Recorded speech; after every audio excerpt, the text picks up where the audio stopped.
میں آپ کو بتاتا ہوں، سیدنا غوث اعظم عبد القادر جیلانی رضی اللہ تعالیٰ عنہ منبر پر خطبہ دے رہے تھے، بڑا مجمع 70,000 کا مجمع،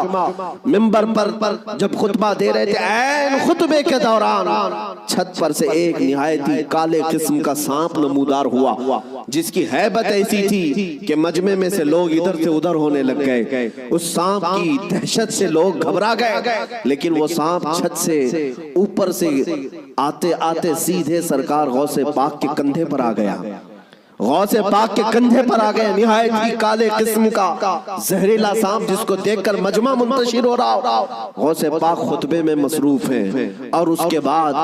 وہ سانپ آپ کے گردن سے آپ کے جبے میں داخل ہوا، آستین میں گیا، سینے پر آیا، دوسرے آستین میں گیا، گردن میں آیا، اس کے بعد تھوڑی دیر کے بعد وہ واپس ادھر ہی گیا۔ غوث پاک کے ایک جملے میں بھی لغزش نہیں ہے، خطبہ جس طرح چل رہا تھا اسی طرح چلتا رہا۔ اور اس کے بعد اس سانپ نے فصیح عربی میں آپ سے کلام کیا، کہا ہے عبد القادر، میں آزمائش کے لیے آیا تھا، اس سے پہلے میں نے کئی لوگوں کو آزمایا، ان کے یا تو زبان میں لکنت آ گئی، یا تو پیر ہل گئے، یا تو پھر اپنا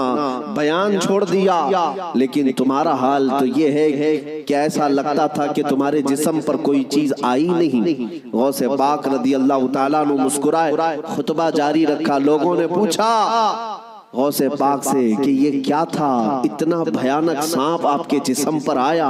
آپ کے جسم پر کوئی جنبش بھی نہیں، لغزش بھی نہیں۔ سرکار غوث پاک رضی اللہ تعالیٰ عنہ مخاطب ہوتے ہوئے ارشاد فرماتے ہیں، میرا نام عبد القادر ہے، میں قادر کا بندہ ہوں۔ کس کا بندہ؟ قادر کا بندہ، قدرت پر یقین رکھتا ہوں۔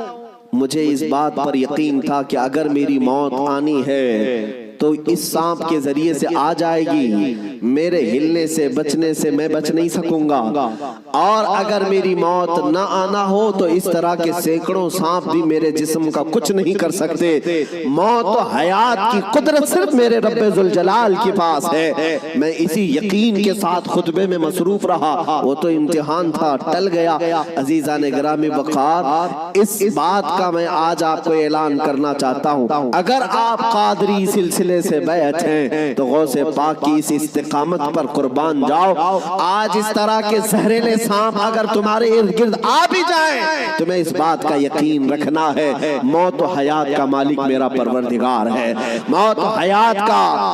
حیات کی قدرت میرے رب ذوالجلال کے پاس ہے۔ اور یہ یقین میں آپ سے کہتا ہوں کہ غوث پاک کے مقام تک تو نہیں پہنچ سکتے، لیکن واقعہ عرض کرنے کا مقصد یہ ہے کہ ہم قادری غلام ہیں، قادری کتے ہیں، ان کی نسبت سے اگر ہمارے سینے میں تھوڑا بہت بھی اگر شجاعت کا جذبہ آ جائے تو میں سمجھتا ہوں کہ میرے عزیزو آج اس روئے زمین کا منظر ہی بدل جائے گا۔ لوگ دیکھ چکے تمہیں ڈرا کر کے، دھمکا کر کے، انہیں یہ اندازہ ہو گیا ہے کہ یہ تھوڑے پیسوں میں بک جاتے ہیں، یا خوف سے تھر تھراتے ہیں، ڈر کر کے بھاگ جاتے ہیں، اس لیے دنیا تمہیں ڈراتی ہے، دھمکاتی ہے۔ لیکن جس دن تمہارے قدم ڈگمگانے سے رہ گئے، میں یقین کے ساتھ کہتا ہوں بجلیاں آئیں گی، طوفان آئیں گے، لیکن تمہارا کچھ نہیں ہو سکے گا۔ اللہ کریم تمہارے استقامت پر مدد نازل فرمائے گا، اس لیے کہ قرآن میں وہ کہتا ہے ان الذین قالوا ربنا اللہ ثم استقاموا تتنزل علیہم الملائکہ، بے شک جو لوگ اللہ کو یہ کہتے ہیں کہ ہمارا رب ہے اور پھر اس پر جمے رہتے ہیں، مولا فرماتا ہے ان کی حفاظت کے لیے مولا فرشتے نازل فرماتا۔ جمے رہنا، استقامت، ڈٹے رہنا، یہ آج تمہاری ضرورت ہے میرے عزیزوں۔ طوفان آئیں گے، آندھیاں آئیں گی، لیکن یہ نہیں ہے کہ تم میدان چھوڑ کر بھاگ جاؤ۔ دیکھو موت تو آنی ہے، کسی ہاسپٹل کے بیڈ پر آئے گی یا گھر کی چٹائی پر آئے گی، کہیں نہ کہیں آنا ہے، یا کسی حادثے میں یا کسی بیماری میں۔ لیکن اگر قسمت سے موت اس حال میں آئے کہ میں میرے نبی کا پرچم بلند کر رہا ہوں، نبی پاک کی عزت کی بات کر رہا ہوں، اور اگر اس حال میں موت آئے تو اس موت کا کیا کہنا۔ میرے عزیزوں، بزرگوں نے فرمایا جو ناموس رسالت پر مر جاتا ہے، روح نکلنے سے پہلے وہ اپنے